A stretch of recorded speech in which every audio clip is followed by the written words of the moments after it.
Depan aku ni ada sebiji enjin Kawasaki. So owner datang untuk overhaul, tukar gasket, servis, check apa yang patut.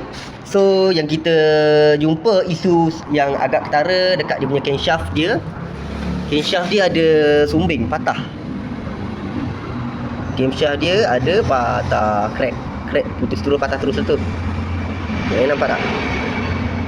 Okey, camshaft dia ada crack, ada pecah kat sini. Lepas tu valve bocor, tak teruk lah, valve tak ada belok apa semua, cuma just bocor saja.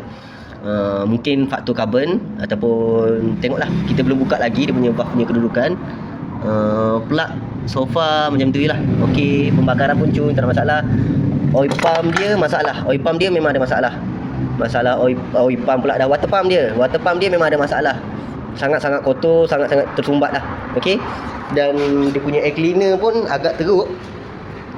Ni air cleaner dia. Air cleaner teruk.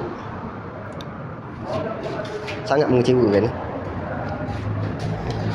Piston okey, blok okey. Okey, piston macam biasalah. Tak adalah okey. Maksudnya dia tak teruk lah. Tak teruk. Boleh pakai lagi lah. Tapi tak perform lah kalau kita tukar baru, clearance yang asal dia ikut specification dia, ikut dia punya clearance asal, lagi cun lah. So piston ni tak rosak pun, cuma haus biasalah, kecut lah, piston lama kan. So kita cadangkan better tukar piston dengan blok. Tapi tengoklah kalau bajet owner lepas, okey. Kalau tak lepas tak ada masalah, tak tukar pun. Cuma cun tak cun je lah, beza je. Tak ada rosak pun, risiko tak ada pun, sebab dia haus je. Okey. Yang lain-lain okey, tak ada masalah. Cam dia pun tak ada makan sangat pun, sikit-sikit je haus lah. Yang lain-lain clutch plate terbakar, yang lebih kurang je lah, tak teruk. Bypass passing water dia ni pun sama juga, sumbat karat, kita kena buka, cuci, servis balik. Coil stick ni okey, tak ada masalah. Itu je lah. Blok pun tak ada teruk pun. Ini minor lah, perkara biasa lah.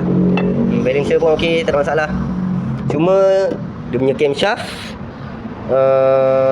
timing dia lah, prefer timing pun macam dah ni dah.